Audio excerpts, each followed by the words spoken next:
குட்டி சுட்டி. ஹாய் குட்டி சுட்டி.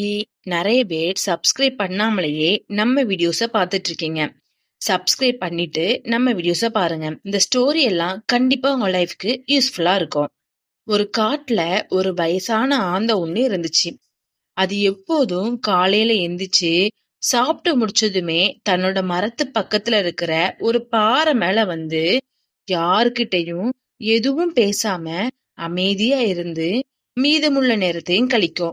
அந்த ஆந்தை எப்போதும் அமைதியாவே இருக்கிறதால அங்க இருக்கிற மத்த சின்ன வயசு பறவைங்க எல்லாம் அந்த ஆந்தைய வாய் பேச முடியாத ஆந்தை, வாய் பேச முடியாத ஆந்தை அப்படின்னு சொல்லி சிரிக்கும்.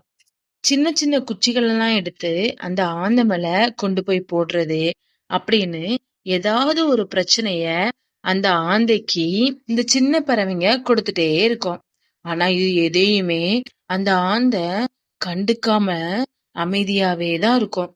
அப்போ ஒரு நாள் ஒரு பெரிய பருந்து ஒண்ணு அந்த ஆந்தை முன்னாடி ரொம்ப பணிவா வந்து நின்னு ஆந்தை கிட்ட ஏதோ பேசிக்கிட்டு இருந்துச்சு.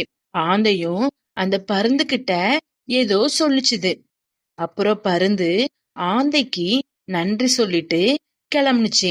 அப்போ அந்த சின்ன பறவைங்க எல்லாம் பருந்துட்ட போய் கேட்டுச்சு, நீங்க எவ்வளோ பெரிய ஆளு, எவ்வளோ பெரிய பலசாலி, நீங்க எதுக்கு அந்த வாய் பேசவே முடியாத ஆந்தை கிட்ட இப்படி பணிஞ்சு பேசுறீங்க அப்படின்னு ஒரு குருவி கேட்டுச்சு. அதுக்கு அந்த பருந்து, வாய் பேச முடியாத ஆந்தையா? அவங்க வாய் பேச முடியாதவங்க எல்லாம் இல்ல. அவங்க அவங்களோட அனுபவத்தால அப்படி அமைதியா இருக்காங்க. நீங்க சொன்ன மாதிரி நான் பலசாலிதான், வலிமை மிக்கவன் தான். ஆனா அந்த ஆந்தையோட அனுபவத்துக்கு முன்னாடி அதெல்லாம் ஒண்ணுமே இல்ல.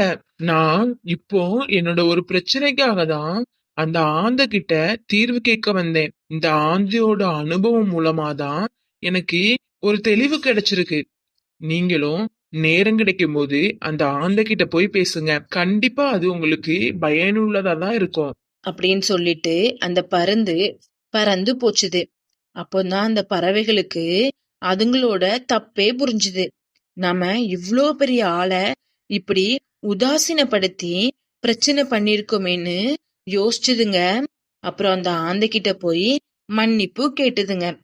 அதுக்கப்புறம் தினமும் அந்த பறவைங்க ஆந்தைகிட்ட போய் ஆந்தையோட அனுபவம் பத்தின கதைகளை கேட்டு தங்களோட அறிவை வளர்க்க ஆரம்பிச்சாங்க.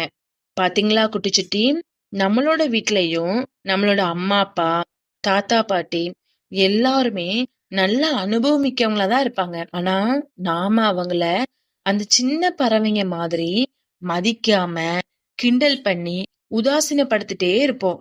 இனி அப்படி இல்லாம சமத்தான குட்டிசா அவங்களோட அனுபவத்துக்கான மரியாதைய நம்ம கொடுக்கணும். சரியா? இந்த கதை பிடிச்சா லைக் பண்ணுங்க, உங்க ஃப்ரெண்ட்ஸுக்கும் ஷேர் பண்ணுங்க. இதே போல இன்னும் நிறைய ஸ்டோரி கேட்க நம்மளுடைய குட்டி சுட்டி சேனலை மறக்காம சப்ஸ்கிரைப் பண்ணிக்கோங்க.